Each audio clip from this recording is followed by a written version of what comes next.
আসসালামু আলাইকুম ওয়া রাহমাতুল্লাহি ওয়া বারাকাতুহু। সম্মানিত ভাই ও বন্ধুরা, আজকে এই ভিডিওতে আমরা আলোচনা করব মোস্ট ইম্পর্টেন্ট কিছু স্বপ্নের ব্যাখ্যা নিয়ে, যে ব্যাখ্যাগুলো আপনি হয়তো জানেন না। আলোচনা বুঝতে সাথেই থাকবেন। যারা এখনো চ্যানেলটি সাবস্ক্রাইব করেননি, ভেরিফাই চ্যানেলের ডেসক্রিপশন বক্সে ক্লিক করলে আমার পেজ এবং আইডি আসবে। এছাড়া অন্য কোনো ধরনের পেজ নেই, আইডি নেই, ইমো নেই, হোয়াটসঅ্যাপ নেই, টিকটক নেই। আমার নাম ছবি দেখে বিভ্রান্ত হওয়া যাবে না। প্রত্যেক ভিডিওতে কিন্তু আমি সাবধান করি, সতর্ক করি।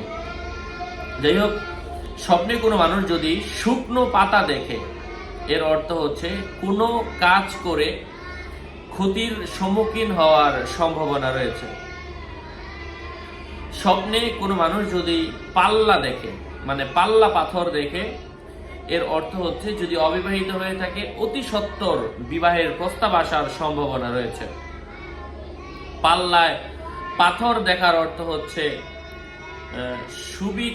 মানে নিজে সুবিচার কারণে ওয়ালা, সে সুবিচার করবে, মানুষের উপর জুলুমের দিকে হাত বাড়াবে না।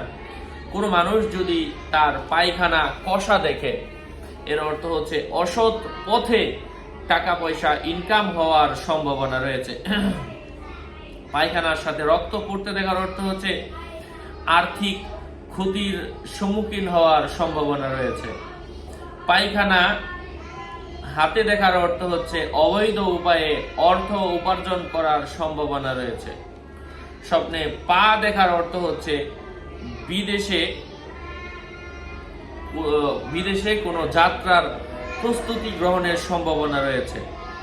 স্বপ্নে পা ধারা মাটিতে আঘাত করতে দেখার অর্থ হচ্ছে তার আশাগুলা নিরাশায় পতিত হওয়ার সম্ভাবনা রয়েছে। আশা করছি বুঝতে পেরেছেন। আরো আপডেট পেতে সাথেই থাকবেন। আপনাদের মঙ্গল এবং দীর্ঘায়ু কামনা করে এখানেই শেষ করছি। দেখা হবে অন্য কোনো ভিডিওতে। ওয়াসসালামু আলাইকুম ওয়া রাহমাতুল্লাহি ওয়া বারাকাতুহু।